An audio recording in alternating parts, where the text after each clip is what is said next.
let's get into the race. You were preceded by Amy Walter from the Cook Political Report, who you know, and she gave a very interesting analysis of the race as kind of a table setting of sorts as we get into and unpack the races. Give us your sense of the presidential race, and then we can do the House and Senate of where do we stand. There's 2.5 weeks left to Election Day.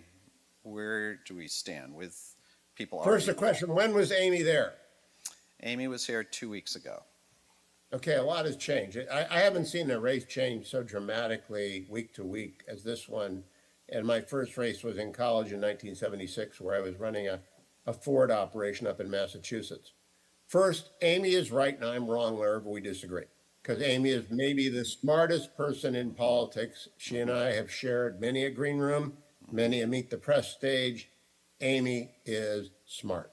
I agree. So on the numbers, on the study of the details, she's very smart. Now, in the 2 weeks since she was there, polls have moved dramatically, so that I checked tonight on the Real Clear Politics average of state. There's 7 swing states. The election comes down to Georgia, North Carolina, Pennsylvania, Michigan, Wisconsin, Arizona, and Nevada.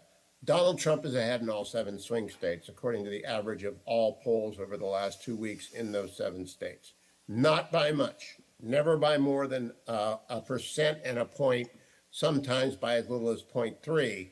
But the trend is what matters to me. I note that I work for the Washington Post. They pay me, so I hate saying this. 4 years ago, the Washington Post told us that Wisconsin was going to go for Joe Biden by 17 points.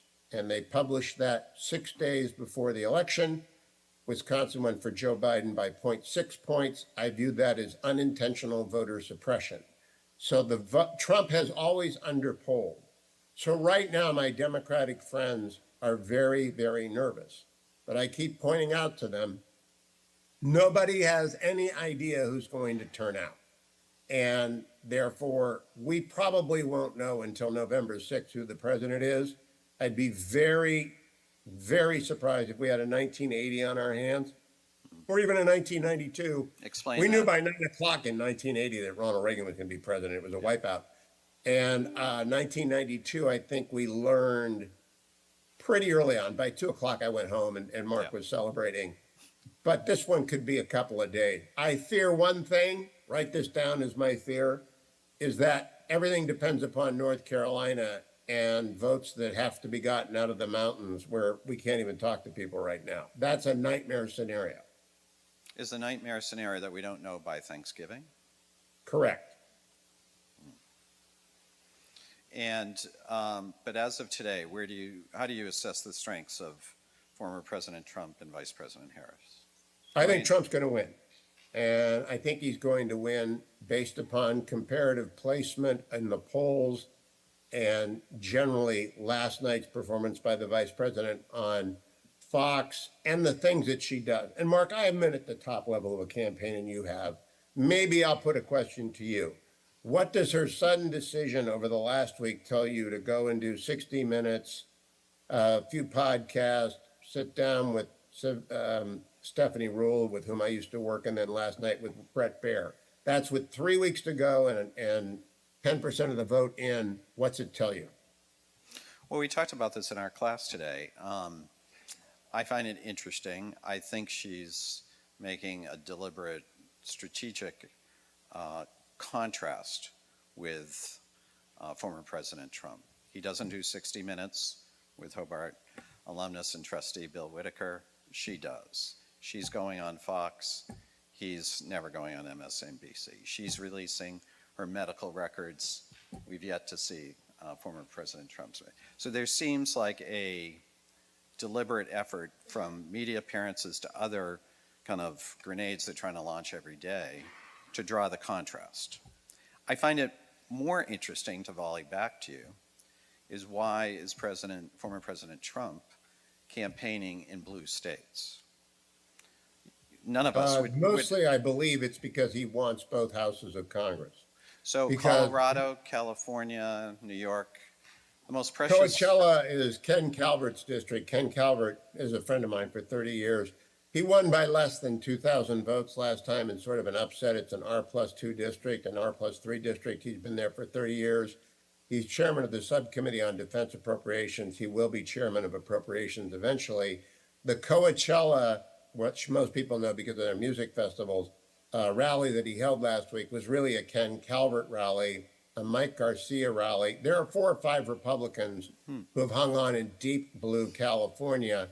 Why is he going to Madison Square Garden? Mike Lawler, and the fact that he's a New Yorker and he wants to have filled Madison Square Garden. But the only reason to go to those states is to put a couple of extra points into the red column for a handful of Republicans that he needs if he wants the Republicans to control the House. I don't know if your students will be interested in the boring part, but you can only get anything big done in Washington if you control the presidency, the House, and the Senate. Then you can use reconciliation. You don't need 60 votes in the Senate. You can do a lot, as did Joe Biden, as did President Obama with Obamacare, as did Donald Trump with his tax cut in the second term. You get 2 big swings if you have all 3. And so I think he's campaigning for all 3. My alternative interpretation of what the vice president is doing, up until 2 weeks ago, Donald Trump had done, and J.D. Vance had done somewhere close to 40 interviews, including 2 on my program. The vice president had done 6. She hid and rode the relief rally that came from President Biden stepping aside through the summer as long as she could. Then I believe the numbers got weak. Then I believe the numbers began to have the bottom fall out. And I think by next week, again, the trend has been towards Trump rather consistently for the last month. And I think next week, after the Fox appearance last night shows up, she will be desperate. But that's, my predictions are worth exactly what this cost, nothing. Yeah. And just so you know, he's frequently wrong. So, depending how you come to this, don't take heart or don't be overly concerned.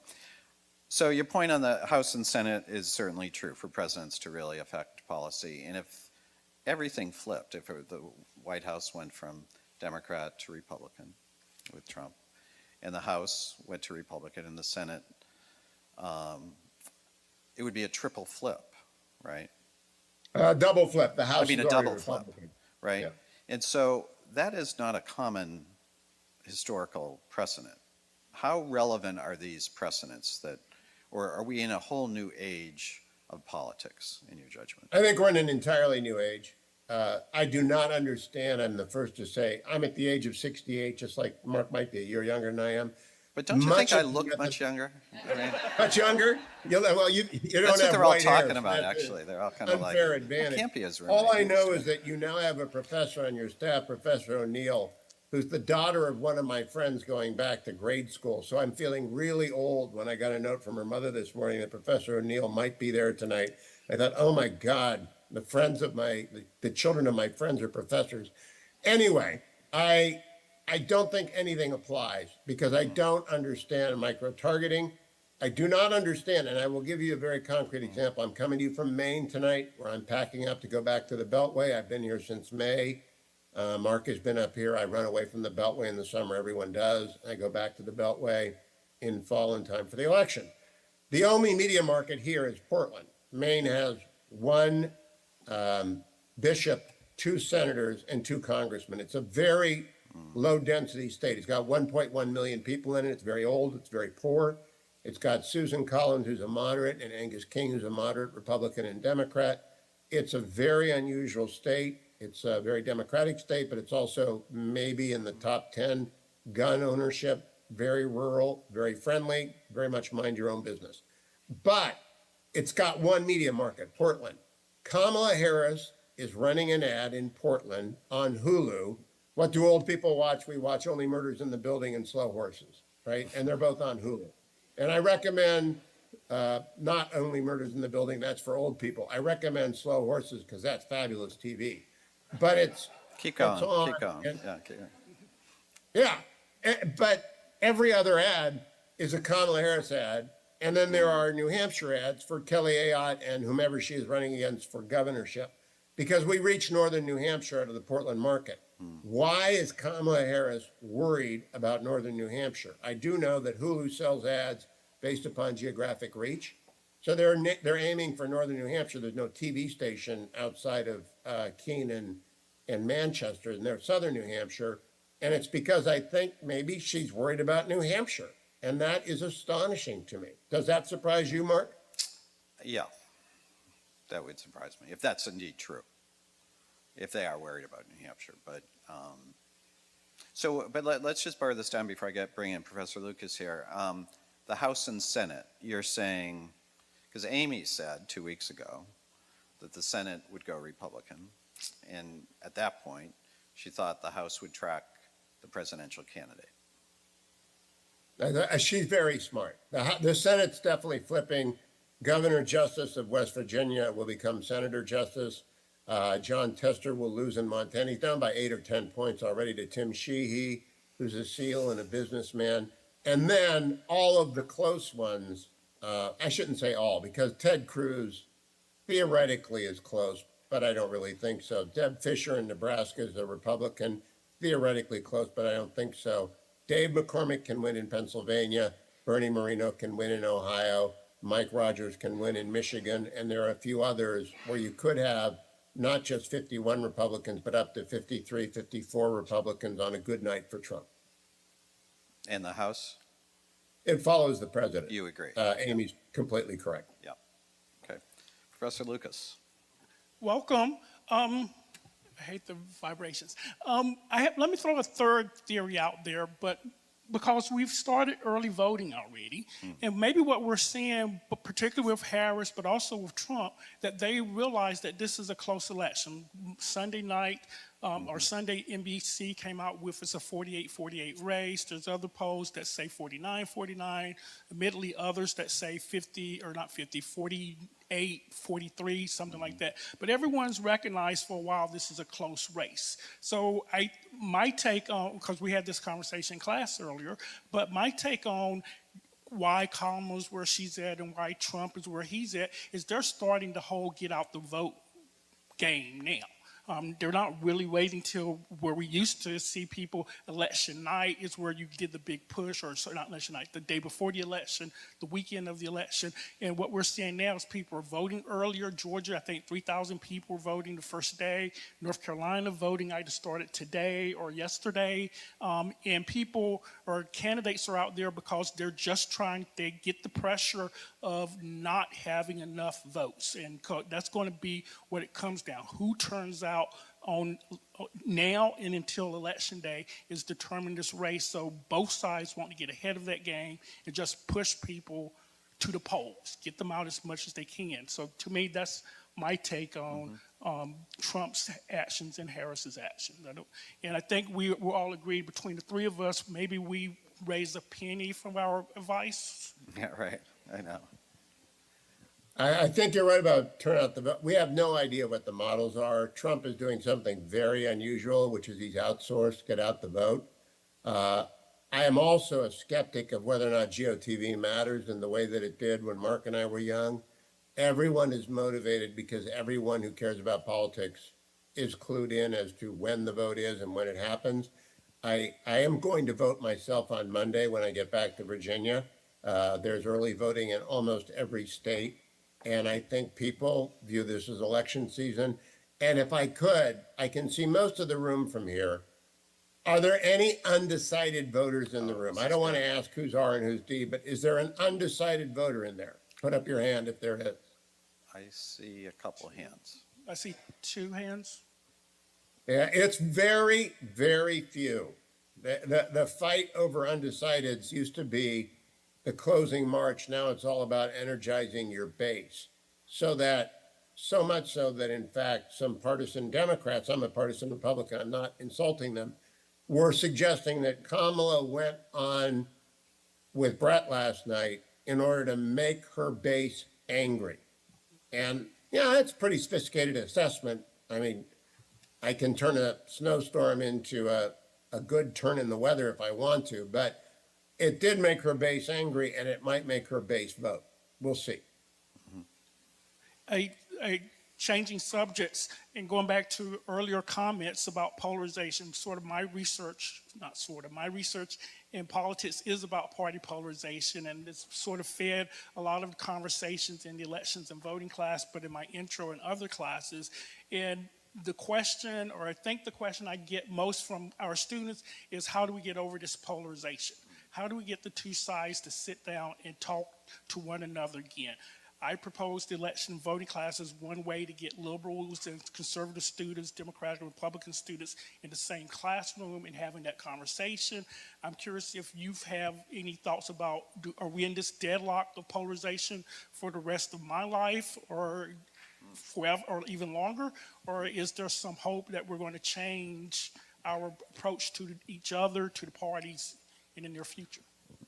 Well, I don't think it's going to change for a very simple reason. Polarization begins in the House, and in the House, redistricting has become a science that does not depend anymore on the unconstitutional use of race, but depends upon the fact that we all have our devices track our data almost completely. Everybody who's in the business of tracking voters knows everything about every voter. They know whom every person is in this room, that you are in this room using geolocation. They know you're an HWS student. They probably know which way you're going to vote. So all the information is there. Redistricting has allowed most districts to be almost certainly red or blue. And the way to avoid a primary challenge, which is the most problematic of things for a member of the House, is to be more conservative if you're a Republican and more liberal if you're a Democrat. Therefore, we have in the Republican, I'll talk about my party, we have a knucklehead caucus of at least 5 and as many as 10. People are just genuine morons. And our genuine morons, I always use Matt Gaetz as my favorite example of a genuine moron who is more likely to be in jail in 2 years than he is in the House. But he's a genuine moron. We have enough morons to paralyze our caucus, and it often has been paralyzed. Democrats have some extremely left-wing members, but they have never not been good party people. I put that down to Speaker Pelosi's rather extraordinary ability to maintain party discipline. But they are every member of the House, both parties, is worried the most about a primary challenge. The way to avoid a primary challenge is to make sure no one can get to your right if you're a Republican, to your left if you're a Democrat. So it will require a significant majority by one of the other parties to actually move serious legislation. For example, on immigration, we may get there, but that's the heart of polarization: is you don't win elections by being a moderate, you win retirement. Let me just build on Professor Lucas's question to the polarization question, because then kind of the post-Trump Republican Party and Democratic Party just posit that Vice President Harris wins. And a bit of a window, at least for me, and I'd be interested in what you think, Hugh, is the vice president. I don't. The vice presidential debate. I think it'll be ugly either way, because the Senate will be run by John Thune or John Cornyn. They're the two Republicans who want to replace Leader McConnell. And they are both pretty brass-knuckled, very serious Republicans who will make commitments. There is a hard right group within the United States Senate, just like there is a hard left group, a Bernie Sanders group in the United States Senate for the Democrats, and they're not interested in compromising, and they're not interested in getting to 60 votes. So I really don't see any legislation of significance passing unless the Republicans sweep or the Democrats sweep. And we know that we're going to have more. The last 2 years have been stuck because it's been divided government. The next 2 years will be stuck if it's divided government. I don't think the vice president is a fresh face in the way that President Obama really was a change, and I think actually a lost opportunity to take the center and hold it. He could easily have become a centrist president who could have governed from the center and chose instead to govern from the left, and that's perfectly his choice to make. He made his choice, but it left us with a deeply divided politics after an exhausted. We all, Uber thought, which I'll put to both of you, 9/11 changed a lot of things about American politics. First time we've been shocked as a country, first time we've been afraid as a country, first time We had an election in my lifetime in the middle of as an adult, we had the Vietnam War when Mark and I were kids, but we weren't involved in that. We were never threatened before, and now we're threatened every day. And I think as a result, politics changed, and we have a sort of collective PTS in the electorate that made both sides of the electorate much more strident. But just stay on the Republican Party, the post-Trump Republican Party, because sometimes there's an argument that his own personality and drive has a very different dimension within the party. Take us out to whatever timeline is post-Trump, in your judgment. How is the party affected at that point? Well, I think that President Trump is an outlier, is not really a Republican. President Trump is a populist who took over the Republican Party and has done a pretty good job of cementing his control on it because he has brought into the Republican Party a working class that never before were Republicans. I'm from originally Northeastern Ohio. It voted Democrat in every election back to FDR except for 1972 as Nixon McGovern. It's deep red Trump country. It's burnt over. It's right next to the Ohio-Pennsylvania line. Mark's been to Warren. That area is very deep Trump country, and it's not traditional Republican country. It's traditional Union country. And Republicans who are Trump Republicans are not necessarily going to stay in the Republican Party once he's gone. And especially Republican women over the age of 50 with college degrees may return to the Republican Party once he's gone if the next generation of Republicans, the J.D. Vances, the Tom Cottons, the next generation, there's a young group of people, Elise Stefanik from your neck of the woods. There's a group of Republicans who will be much more traditional Republicans that will return the party, I think, to its traditional roots of being small government and fiscally conservative hawks on defense. Well, let's go out.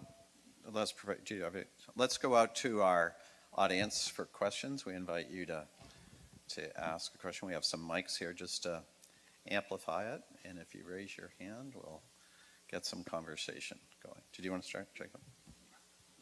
You can introduce yourself. I'm Jake Anderson. So my question to you is kind of post, you talked about how like the post-Trump era for the Republicans and how that's looking. So what do you, because I had always thought after Trump lost in 2020 that the Republican Party would kind of go back to that old, back to like good old days Republicans. Why do you think that there wasn't a shift in 2022 and kind of forward after like the supposed red wave of like, old school Republicans, and especially within like the primaries of the Republican Party? Why do you think, no one was really able to successfully challenge Trump? President Trump is extremely popular among those who identify as Republicans. So I never believed his grip on the party would loosen. I did not think the January 6 events would have any enduring impact. And I do believe we'll revert to the norm eventually, meaning center right to right coalition of people who are small government, big defense, sort of federalist, Hamiltonian Republican. But it didn't revert because Trump's personality is unique in my lifetime. If there's anybody to compare him to, John Meacham. I don't know if John's been at HWS. John compares him to Andrew Jackson. And I think the Jacksonian impulse in American politics is real. And it's fundamental when, in European politics, it's called the capital versus the countryside. In the United States, we don't really have a capital in the way that, say, Paris is the capital of France. But it's become very much a us-them political situation that will take a while to subside. Let me just build on Jake's question. You've interviewed every prominent Republican. You've moderated debates with Trump and the Republican challengers and cycles. How do you assess his political skills? I mean, I've heard you in interviews. You've interviewed him recently. You've sometimes fact-check him about the election denial, right? But you will kind of correct him in midway. He barrels through that. Assess his political skills compared to all the other prominent Republicans and Democrats that you've interviewed. Well, he's the best interview in America. I think I have interviewed him more than any other person in America. And that's because I don't fact check him. I just note when I disagree with him. There's a big difference. Give us an example. And Give so us an I'm not example. attempting, Give I'm me not an, attempting to say, Mr. President, you're wrong. I say, Mr. President, you know we disagree. And he says, I know, we disagree. We won't talk about that. And he rolls on. If you want to stop Donald Trump in the middle of an answer, you have to throw yourself in front of the train. And I do that a lot, and Brett does that a lot. And anyone who interviews him and wants to move through a set of questions, I talked to him for 27 minutes 10 days ago, and I got, about the same number of questions as Brett had with Vice President Harris. And you have to stop a filibustering politician. And the only way to do it is, as Brett did it last night, by saying, Madam Vice President or Mr. President, I would like to move on. I want to ask a different thing. Without being rude, you have to insist on changing it. His political skill set is extraordinary. He's a developer. Mark did not mention, because broadcast and journalism is such a, if there are any journalism students in the room, cover your ears. It is not a very good family life unless you're a studio person like I am. I'm in my studio right now. I go to the same studio every day. I don't have to go on the road. It's a pain in the neck to be a traveling journalist. It's hell on being a family person. And so what he has learned is how to master the studio journalist by being the most interesting interview around. He also has a skill set which is unique in American politics. And I'll let Mark speak to this about Secretary Clinton, who, by the way, since I wrote that book, has been on the show, and we've gotten along well because of President Guerin's intervention. She's a fabulous interview. She's not as good an interview as Donald Trump, because she's not as wholly unexpected as he can be. But the skill set that he brings, that I saw in the first debate in 2015, is he has incredible number of hours doing television. And that means very small things like staying on your mark. And when you stay on your mark, the camera can get a good view of you, and you don't move away from the microphone so that people don't lose any part of your conversation. Donald Trump makes eye contact. He's good with a one-liner. He has an expression-filled face. He does not hesitate to smack the moderators around. I have a few Trump tattoos myself. He called me a low-rated talk show host on one occasion. Actually, I mean, it's just part of the game. This is the business we signed up for, to quote Godfather Part 2. And you can't complain when Trump beats you up a little bit. But he's wildly entertaining. And so it's very difficult to compare him to anybody else I've ever. Ronald Reagan was mesmerizing, absolutely mesmerizing. Bill Clinton could hold a rolling session. I'm sure Mark was part of one, where everyone in the room walked away thinking he was a genius. But Donald Trump has an ability to make a moment and make news unlike anybody I've known. One example, 2 interviews ago, I needed a throwaway question, so I brought up Harry and Meghan. I said, so, Harry and Meghan are not on the good with the Queen. He went off for 10 minutes on Harry and Meghan. He loved it, called me up after the interview and thanked me for starting it that way. Thought it was an interesting thing to talk about as opposed to who's ahead in Florida. He likes to entertain. He's an entertainer. fascinating. Questions? Oh, yeah, please. Hi, my name's Noah. What do you feel is going to swing the small amount of undecided voters in this election? Good question. Noah, a lot of them are waiting to see who will vote, who will be best for them and their children. I always think that elections are about self-interest.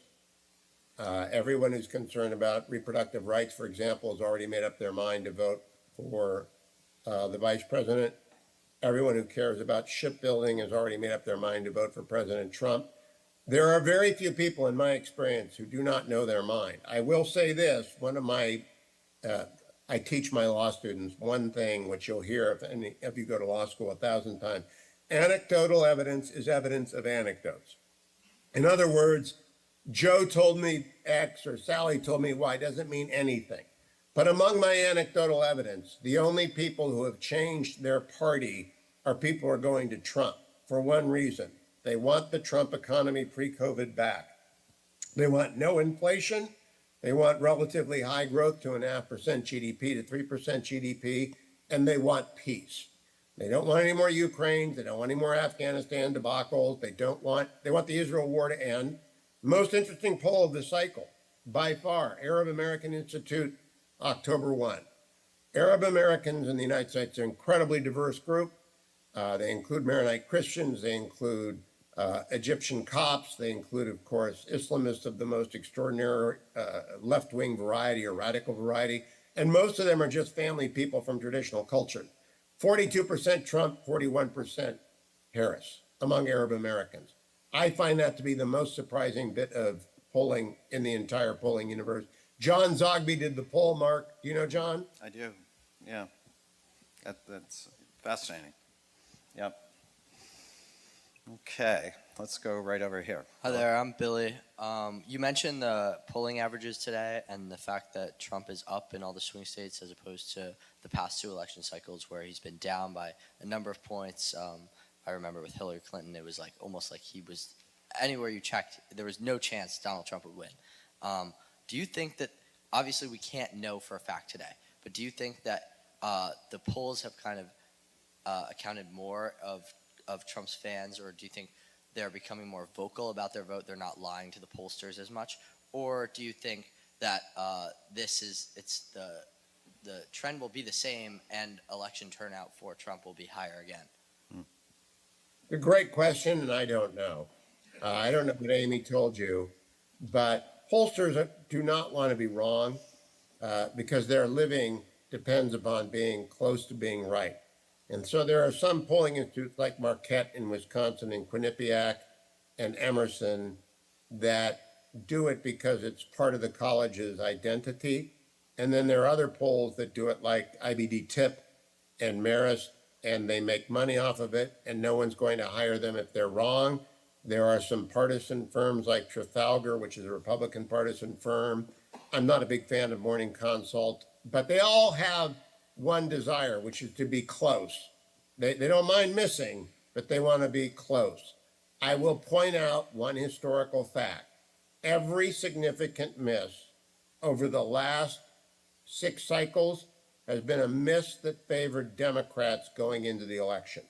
Maybe they fix that, but I think it is probably what Pew Research says, and Pew is as nonpartisan as they come, and I invite the professor or President Guerin to disagree with me. I trust Pew more than anybody. Yeah. Pew says there is a polling response bias now, which is quite significant. Older white women are much more likely to give a pollster the time, and it takes a long time to do a complete poll, than any other demographic. And that itself presents a problem for pollsters to somehow scale back the willingness of older white women to talk at length to pollsters. Some people don't talk to pollsters at all. The demographics are not surprising. They're typically minority and people feel underrepresented or angry. But older white women over-respond, and that gives pollsters a very big problem. We have a question right there. Bishop. I was really struck by your phrase about previous elections, about the sun coming up tomorrow, and Yep. thinking about the conversation around the political divide.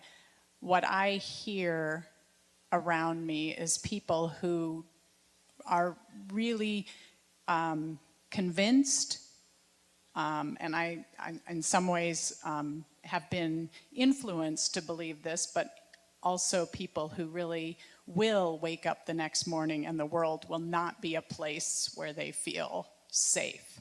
So I don't see how that political divide can be healed when the stakes are different, I think, than what your experience of losing an election is. That could be the case. I have 6 grandchildren, and I hope for their benefits, they range in age from just born last week to 12 years old. Mark is the godfather of one of my kids, and so he knows all of my children very well.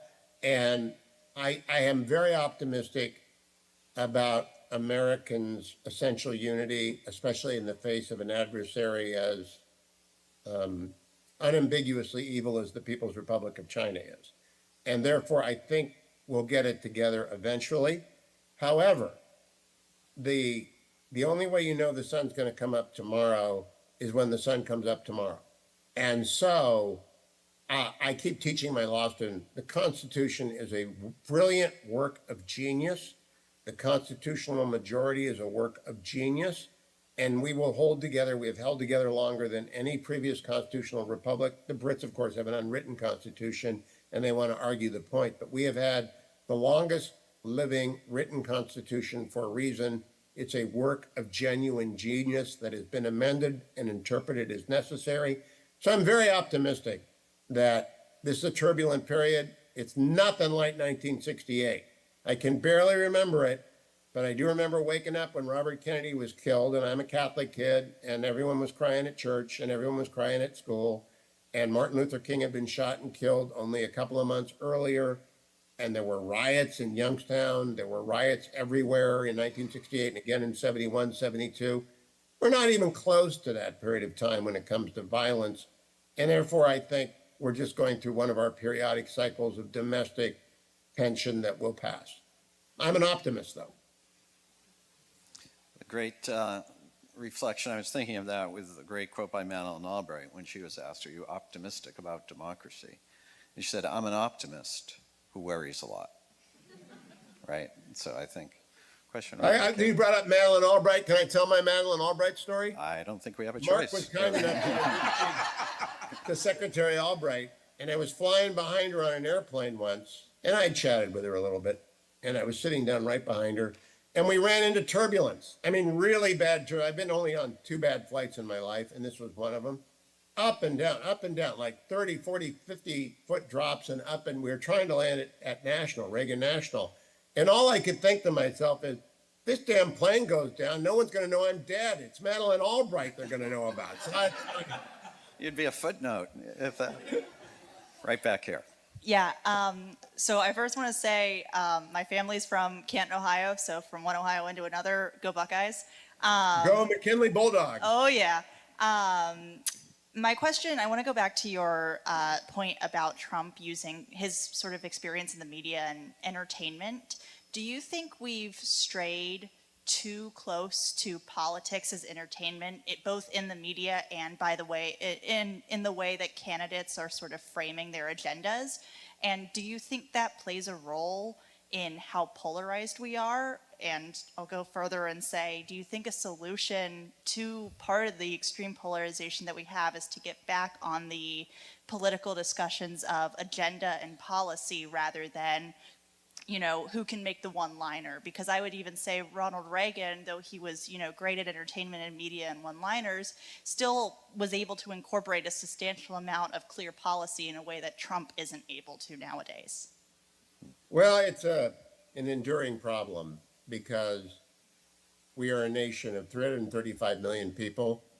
6 million of us watch cable news every night. 3 million on Fox, 3 million CNN and MSNBC.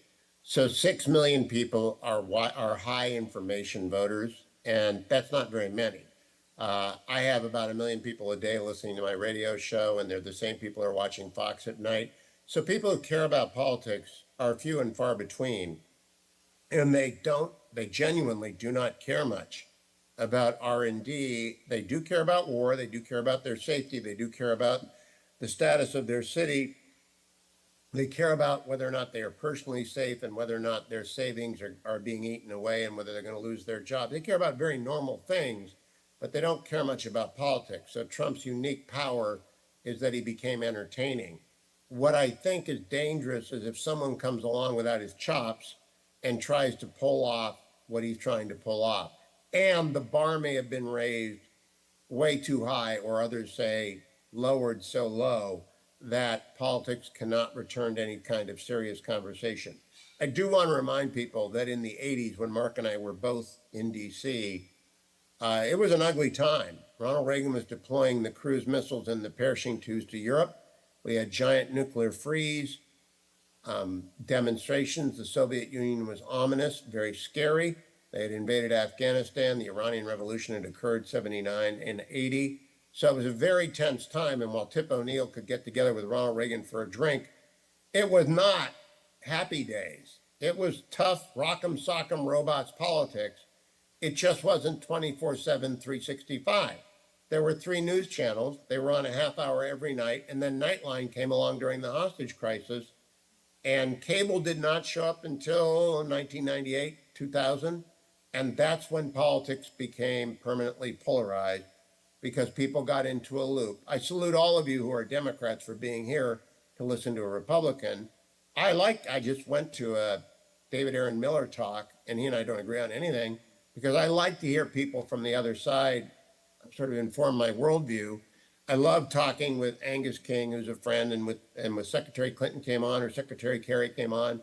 Great conversations, but the capacity of the country for informed, intelligent, long discussions is very low right now because if you read one book, The Anxious Generation by John Haidt, he's a man of the left, Haidt, your generation on average receives 60 notifications on your cell phone every hour. It is impossible, I submit to you, to remain attentive in a difficult argument if your phone vibrates, much less rings, every second of a minute. One last question. Oh, there's a last question here, Hugh. It's a trustee, but I'll be nice. but let me make sure you're really nice because he's the chair of the president's performance review. Oh, let's talk offline. Well, the president has already received his review, so I'm still whatever standing. you say will have to be put off until next year's assessment. So ex-President Trump has made very clear elements of his agenda should he win. He's said a number of specific things that he plans to do, many of them on day one. That's his favorite phrase. Do you believe that he's going to do the things that he says he will do and incorporate the elements of the 2025 program into government that he promises to do? Well, do you I believe that's begin by going to saying happen? Project 2025, which is a quadrennial effort of the Heritage Foundation, has almost no chance of being adopted in any way, shape, or form because he got stuck with it.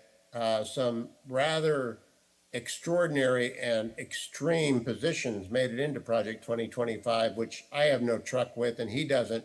Kevin Roberts is a little bit embarrassed by it, but the Heritage Foundation usually does pretty good work.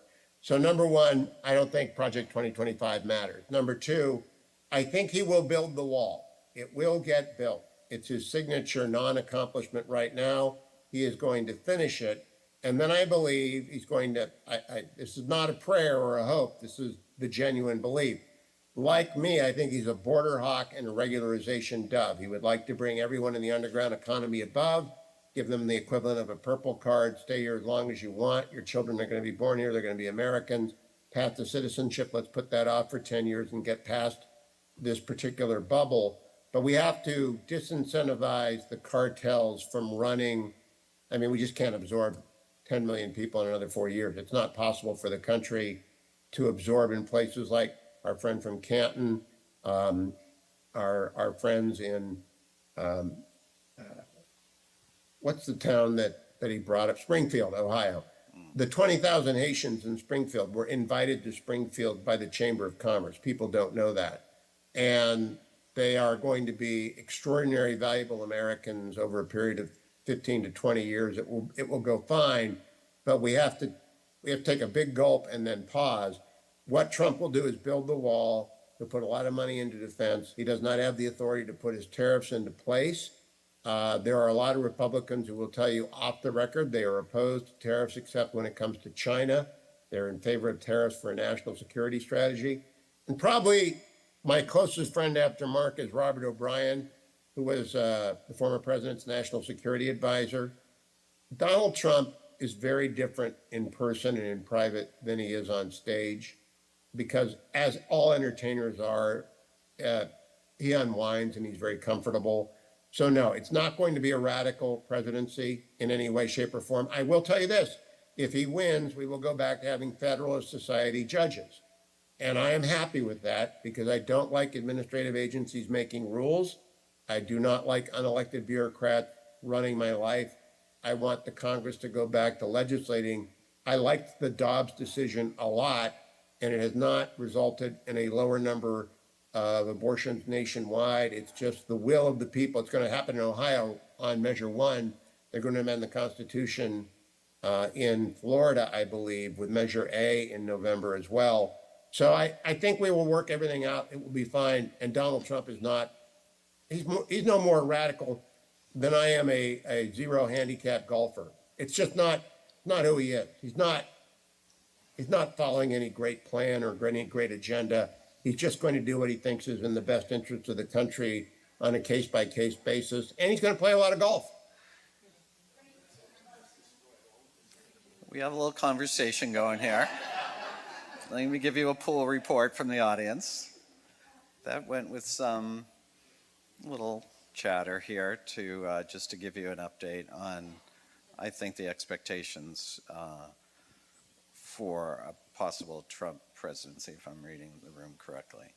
But I do see that we are at time over time, and I thank you, Hugh, for engaging in this conversation. We get to get you to campus in person. I thank the excellent questions from our students and colleagues here. I thank our community members that have joined us. Mary's here, Hugh, so we both send Hi, Mary. our greetings to Betsy. And thank you all so much for joining us. On Monday, as I said, we'll have LaTosha Brown, the co-founder of Black Voters Matter. At 5 o'clock, we welcome you then. Thanks so much for joining us. Thank you, Mark. Bye, all.